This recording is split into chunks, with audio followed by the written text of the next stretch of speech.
Welcome to another edition of UBC's Next Big Thing. I'm Rosemary Jean Thompson. Good to have you with us.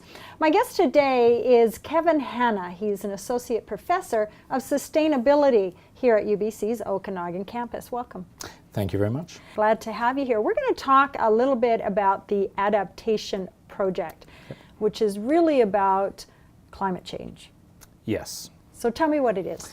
We are running something called the National Municipal Adaptation Project, which completed a survey quite recently of all local governments in Canada. We sent an invitation to all 3,566 of them. We had a very good response rate, and we simply wanted to know what the state of thinking and preparation was amongst municipalities in our country with respect to dealing with the effects of climate change. In other words, adapting to the effects of climate change. So whether the governments of Canada are taking it seriously? The local governments. The local governments, right. Okay. And we found out that all of our larger cities, not unsurprisingly, are engaged in the issue, aware of it. They're at different stages with respect to their planning. Some are beginning to think about it. Others, such as Vancouver and Toronto, are well ahead in beginning to prepare and beginning to integrate adaptation into their planning and infrastructure decisions. The real surprise, and I think what concerns me the most, is how many small communities, especially those with a population of 5,000 or less, are either unaware of the issue, not engaged, or just not thinking about this.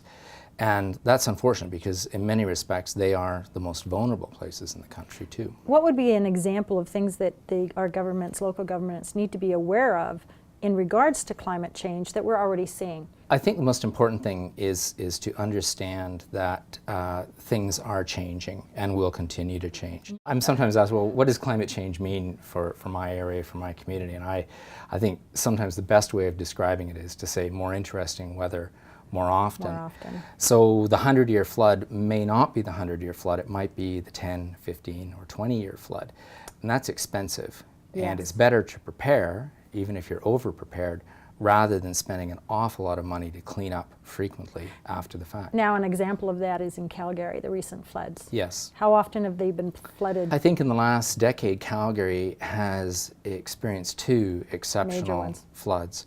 And the most recent one affected many other smaller communities in the region around Calgary, some of which are still reeling from it, and it's hard to say how or if they will recover. We know that the floods that affected southern Saskatchewan and southern Alberta a few years ago, the effects are still being felt in many of those communities, and the disaster response agencies still probably aren't caught up to date with respect to dealing with the claims and the fallout. Would you say that those communities were prepared? Well, probably not. You'd have to look at each one on a case-by-case basis.